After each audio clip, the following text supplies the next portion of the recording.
रात की हवा में हल्की ठंडक घुली हुई थी। गांव के किनारे बहने वाला पुराना नाला अपने भीतर एक अजीब सी सरसराहट लिए हुए था।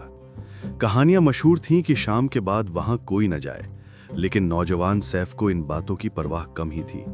कभी वही लड़का था जिसका जिक्र पूरे गांव में शरारती के रूप में होता था, मगर अब वक्त ने उसे बदल दिया था, या शायद उसे बदलने पर मोहब्बत ने मजबूर किया था। वो आधे अंधेरे में चलते हुए एक पल के लिए रुका। ठंडी हवा ने उसके गालों को छुआ और उसे मीना की मुस्कान याद आ गई। हल्की शर्माती हुई, दुपट्टा संभालती, नीली सलवार कमीज में खड़ी हुई मीना, जो शायद उसके दिल की पहली और आखिरी ख्वाहिश थी। लेकिन समस्या एक ही थी, मीना के पिता उसे बिल्कुल पसंद नहीं करते थे। ये रात आम रातों सी नहीं थी।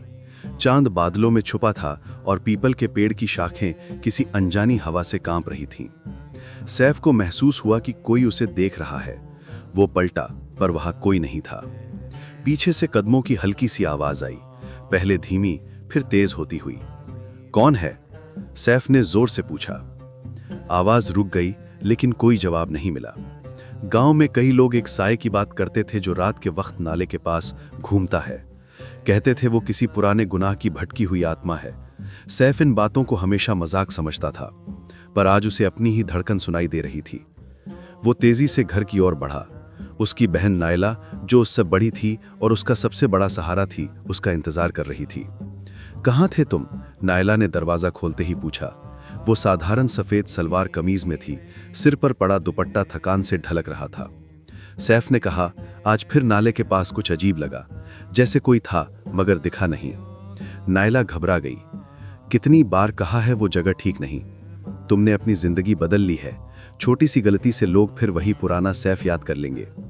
सैफ चुप रहा, लेकिन उसके दिल में सिर्फ मीना थी। नायला जानती थी उसके भाई के मन में क्या है। अगर सच में मीना से शादी करना चाहते हो तो तुम्हें गांव को साबित करना होगा कि तुम बदल चुके हो। सैफ की आंखों में चमक आई। मैं साबित करूंगा, हर हालत में। सुबह मीना अपने आंगन में फूलों को पानी देते हुए डरी हुई थी।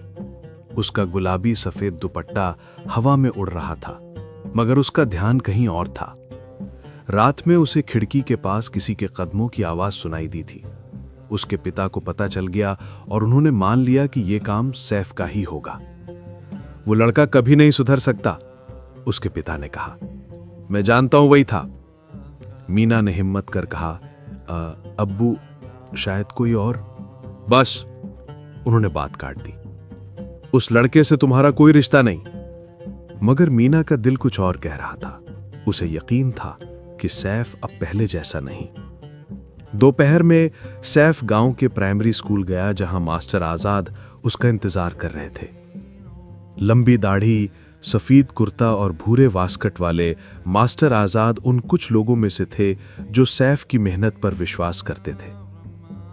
तुम्हें काम चाहिए, कुछ ऐसा जो लोगों को दिखाए कि तुम बदल गए हो, उन्होंने कहा। सैफ ने सिर हिलाया। तो स्कूल में मदद करो, सफाई, मरम्मत, बच्चों को शाम की क्लास पढ़ा दो। मैं लोगों से कहूंगा कि तुम सचमुच सुधर चुके हो। सैफ की आंखें चमक उठी, लेकिन जाते जाते आजाद ने धीमी आवाज में कहा, सावधान रहना, कुछ दिनों से नाले के पास अजीब चीजें दिख रही हैं। मैंने भी एक साया देखा है, जैसे कोई किसी को ढूंढ रहा हो। सैफ के कदम रुक गए, पर वो आगे बढ़ गया। शाम ढलते ही अंधेरा फैल गया। सैफ स्कूल से घर लौटते हुए फिर नाले के पास पहुंचा। अचानक ठंडी धुंध फैल गई। सर सर, वही आवाज। झाड़ियों में से एक लंबा धुंधला सा साया उभर कर सामने आया। न चेहरा, न आकृति, बस साया। वो जंजीरों जैसी आवाज के साथ सैफ की ओर बढ़ा। जो वक्त गुजरा है वो लौटता है हिसाब लेने। गूंजती हुई आवाज सुनकर सैफ पीछे हट गया।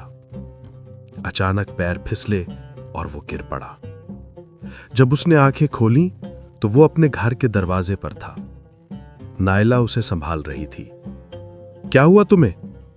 सैफ कुछ नहीं बोला। अब उसे यकीन हो चुका था कि कुछ सच में उसके पीछे है। अगली सुबह एक बच्चा स्कूल में सैफ को एक लिफाफा देकर भाग गया। उसमें मीना की लिखाई थी, मुझे तुमसे जरूरी बात करनी है। आज रात पीपल के पेड़ के पास मिलना। रात हुई, सैफ पीपल के पेड़ तक पहुंचा। मीना वहीं खड़ी थी, दुपट्टा चेहरे पर था। कल रात खिड़की के बाहर कोई खड़ा था, वो तुम तो नहीं थे? उसने डरते हुए पूछा। नहीं, सैफ ने तुरंत कहा। मीना बोली, वो इंसान नहीं लग रहा था और अब्बू उसे तुम समझ रहे हैं। सैफ का दिल धड़कने लगा। वही साया मेरे पीछे भी है। मीना ने डरते हुए उसका हाथ पकड़ लिया। तभी पेड़ की शाखों में जोर से हलचल हुई। कुछ काला सा कपड़ा नीचे गिरा, उस पर लाल बूंदें थीं। मीना चीख पड़ी।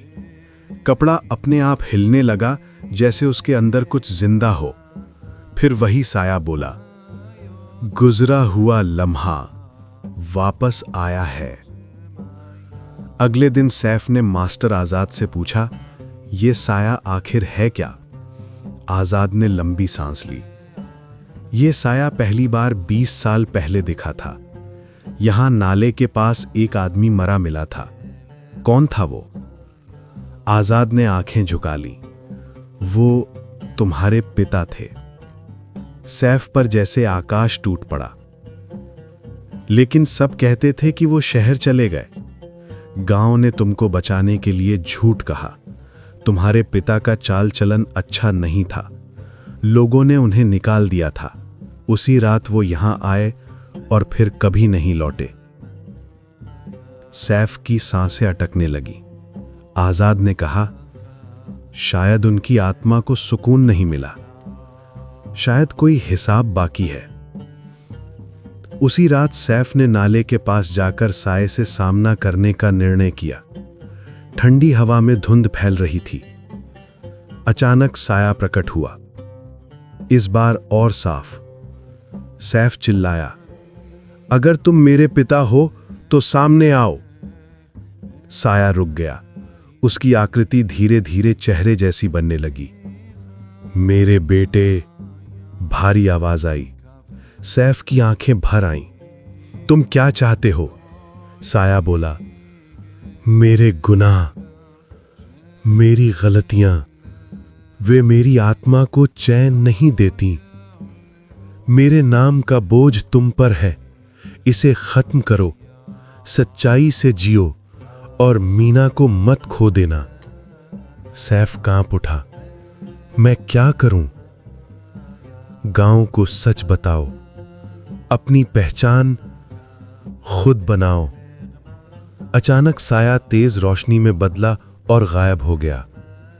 अगले दिन पूरे गांव के सामने सैफ ने अपने पिता की सच्चाई बता दी।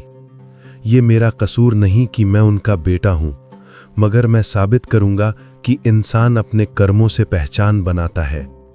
गांव वालों ने पहली बार उसके भीतर सच्चाई देखी। मीना के पिता बोले, अगर तुम अतीत का साया बदल सकते हो तो शायद मीना का भविष्य भी संभाल सकते हो। मीना की आंखों में चमक थी। सैफ के दिल में सुकून था। रात के समय नाले के पास अब कोई डर नहीं था। पीपल की पत्तियां हल्की हवा में हिल रही थीं, मगर कोई साया नहीं था। सैफ ने नाले को आखिरी बार देखा और कहा, गुजरा हुआ लम्हा वापस आया था, मगर मुझे आगे बढ़ाने के लिए। अब मैं पीछे नहीं देखूंगा। मीना उसके साथ थी। नायला की आवाज दूर से आ रही थी कि खाना तैयार है, और वे दोनों रोशनी की ओर आगे बढ़ गए।